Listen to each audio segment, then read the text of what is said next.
প্রিয় বন্ধুরা, আমি কালী পূজাতে বেশ কিছু কাজ করেছিলাম। তো সব কাজ তো ভিডিও করতে পারিনি, তো কিছু কিছু ভিডিও করা আছে, কিছু কিছু ভিডিও ছেড়েও দিয়েছি, আর কিছু কিছু আমার মোবাইলে রয়ে গিয়েছে, কারণ আমি সবসময় ব্যস্ত থাকি, যার কারণে সব ভিডিওগুলো আমি আমার আইডিতে ছাড়তে পারি না।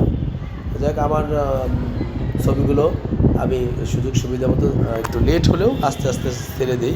ভালো বুঝি না এডিট করা এবং কাজগুলো কীভাবে ছাড়তে হয়, এত কিছু ভালো বুঝি না। তারপরেও আমি আমার আইডিতে ছবিগুলো যাতে থেকে যায় তার জন্য আমি একটু চেষ্টা করি। আমি সংক্ষেপে একটি ছবি এঁকেছিলাম। এখানে আমাদের একটি বড় কালী ঠাকুরের ছবি আঁকার কথা ছিল সেলফি ফ্রেমে। সেখানে আরও দুটি ছবি গেটের সাথে হওয়ার কথা ছিল, সেটা হচ্ছে পিভিসি প্রিন্ট করে দিলেই হতো, কিন্তু আমি পিভিসি প্রিন্ট করতে গিয়ে যে ডিজাইন করেছে ছেলেপেলেগুলো, তারা তো আমাদের অনেক জুনিয়র, কিন্তু ওখানে যে বসে থাকা একটু কেমন যেন লাগে, তারপরে সিরিয়াল মেনটেন করতে হয়, সব মিলে যে দেখা গেছে আধা ঘন্টার সময় ওখানে দেবো, তার থেকে চিন্তা করলাম যে আমি ককশিটে আমার হাতে টান দিয়ে করে দিই। এই জন্য আমি ছবি দুটো আর প্রিন্ট করতে গিয়ে না যেয়ে আমি নিজেই ককশিটের উপরে পেন্সিল দিয়ে দ্রুত টান দিয়ে এঁকে এবং সংক্ষিপ্ত আকারে রং করে ছবি দুটো ডেলিভারি দিই। একদমই অল্প সময় ছিল হাতে, বেশি সময় থাকে না আমাদের কাজের সময়। আপনারা দেখতে পাচ্ছেন আমি শুধু হকিয়ারে একটু সামান্য রং নিয়েছি, সেই রংটিকে একটু ঘষে ঘষে আলো ছায়াটা করে দিচ্ছি। ছবিটা হয়তো আপনারা তো ইতিমধ্যে বুঝে গেছে যে কার ছবি আমি আঁকতে যাচ্ছি। যাই হোক, আমাদের এই ছবিটা একদমই সাধারণ আলো ছায়া দিয়ে করে দেওয়া।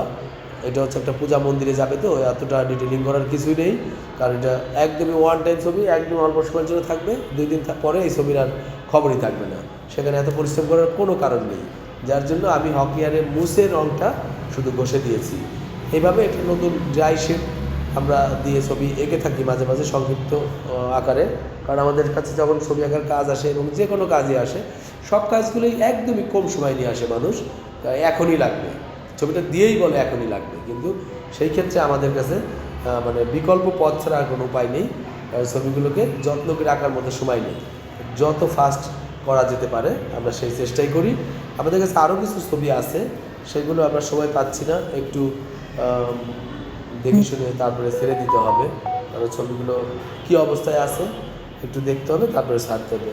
আমাদের আঁকাগুলো কেমন লাগে আপনাদের কাছে, আপনাদের মতামত পেলে আমাদের আরও একটু ভালো লাগতো। যাই হোক, আমরা ছবিটা প্রায় ফিনিশিংয়ের দিক চলে এসেছি। আমরা সাধারণত 2-1টা রঙের কাজ করেছি, শুধু একটু খয়েরি রঙের শেড এবং কালো রঙের ফিনিশিং, এই হচ্ছে আমাদের কাজ।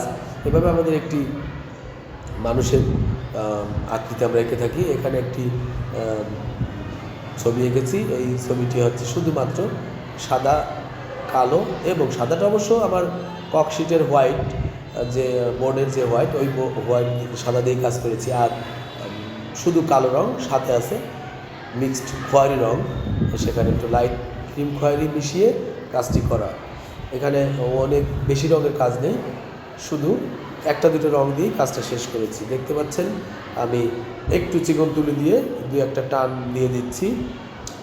অবশেষে আমাদের প্রায় শেষ দিকে চলে এসেছে, ফিনিশিং হয়ে যাচ্ছে।